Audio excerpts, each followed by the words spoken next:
Masaya tayo mga kasama dahil sa nalalapit na pagdating ng ating panauhin. Malapit na!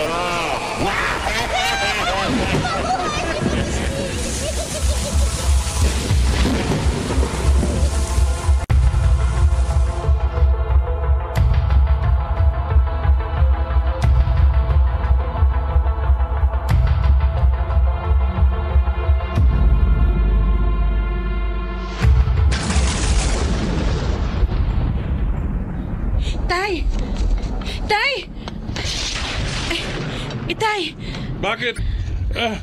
Bakit daw? Nasaan sila? Hindi mo pinatuloy? Nagmamadali ho eh. Saan daw pupunta? Hinahanap nila si Amara. Si Amara? Bakit? Akala kasi nila dito nagpunta ang kaibigan ko.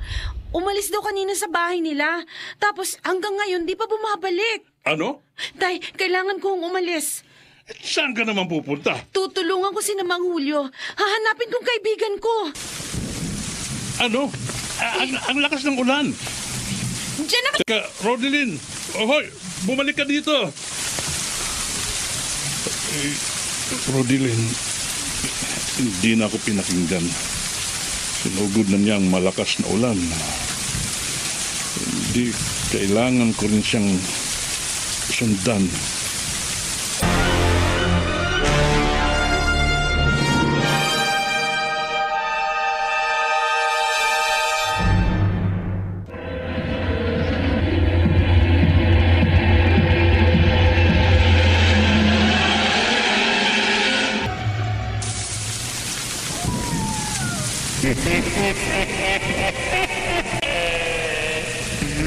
Nararamdaman ko, malapit na siya.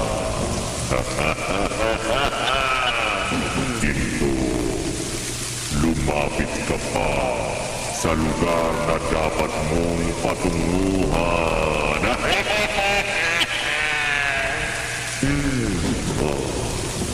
Narito na siya. At dumating ka. Ayun! Naroon niya siya! May pakialamera. Bilisan mo! Ayun si Amara! Amara! Opo! Bilisan natin! Hindi ako dapat na mabigo. Kukunin kita. Akin ka na, babae. Akin!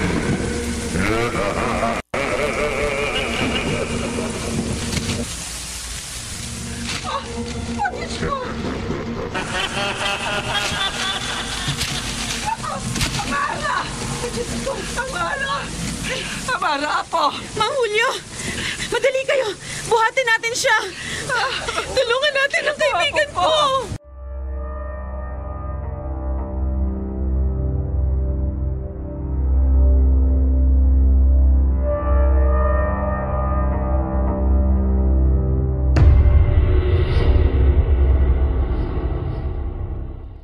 Ano na kayang nangyari kay Amara? Huwag kang mag-alala. Ginagamot na siya ng lolo ko. Sinabi ko na kasi sa kanya. Anong sinabi? Ronnie, alam ko, pinaglalaroan ng masamang espiritu ang kaibigan ko. At alam ko, ang espiritong yun ay naninirahan sa may talon. Ate Rodelyn? Natatakot ako para sa kaibigan ko. Baka magkatotoo ang sinabi ng lolo mo na baka tuluyan na siyang makuha ng maligno.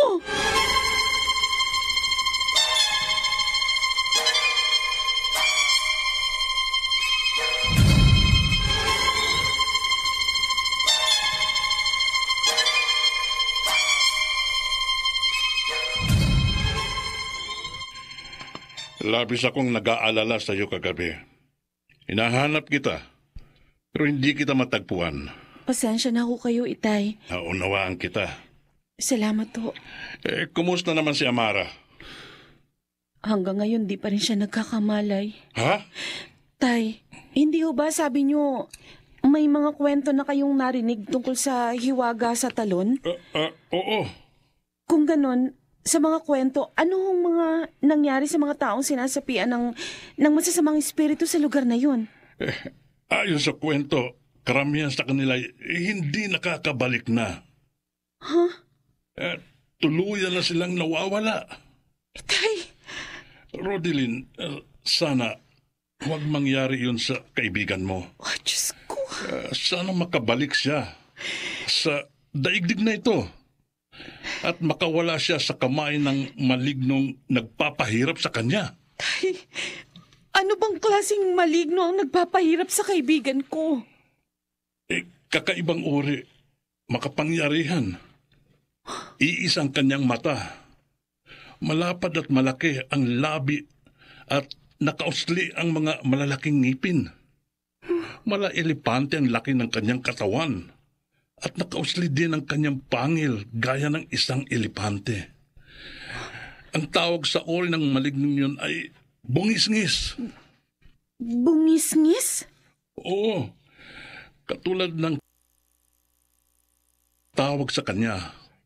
Palatawa ang malignong iyon. Pero nakakakilabot. Kilala ang nilalang na iyon sa bandang norte. Ganon din sa lalawigan sa Luzon, ang bungisngis ay sinasabi ring isang maligalig na maligno.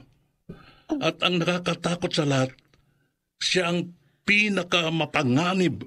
Ano? At pinaniniwalaan din ng iba na ito ay nagmula sa impyerno. Oh, Isang kampon at sugo ng dyablo.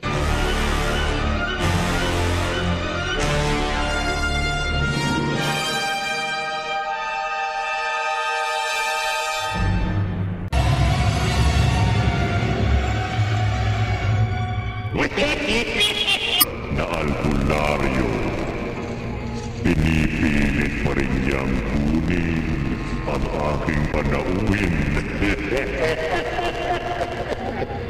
Hindi ba niya alam na ang katawan ng babaeng nasa harap niya ay inalikan ko yun ng katawan ng saging? Dinadaya ko lang ang kanilang mga paningin. Mga hunghang at ikaw na matanda ka. Bilang na ang araw mo, ihahatid na kita sa dapat mong kalagyan. Ihahandog ko ang iyong kaluluwa kay Lucifer. Maghintay ka lang, tanda. Kayo, mga walang silbing maligno, ito ang aking panauhin dahil may mahalaga akong gagawin. Sige! Babayantayan namin siya! Saan ka pupunta, Bungisngis? Kailangan ko na siyang harapin at patayin.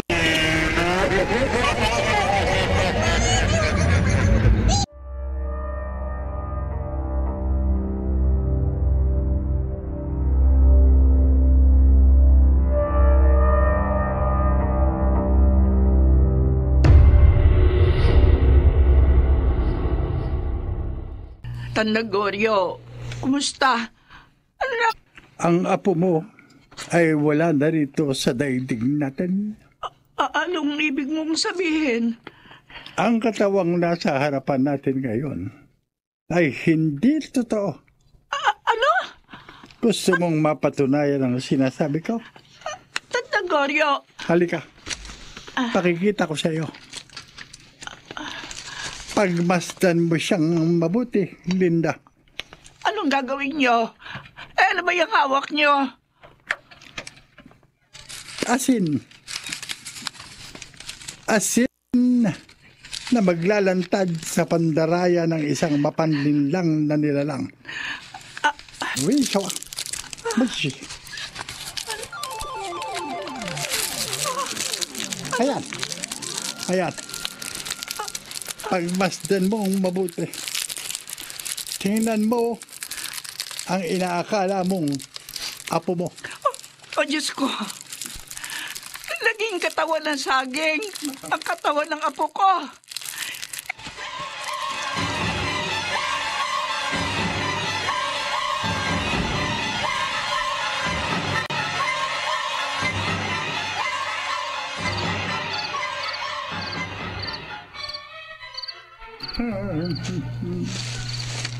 Alam ko, nanganganib ang buhay ko sa pagpipilit na mailigtas si Amara.